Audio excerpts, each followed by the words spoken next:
Hello everyone, today we're gonna see how to watch together on Discord.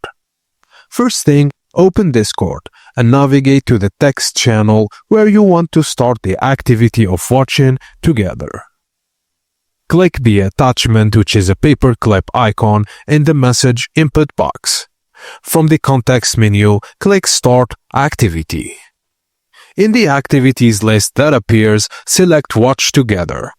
Discord will automatically start the Watch Together activity and send an invite link in the channel.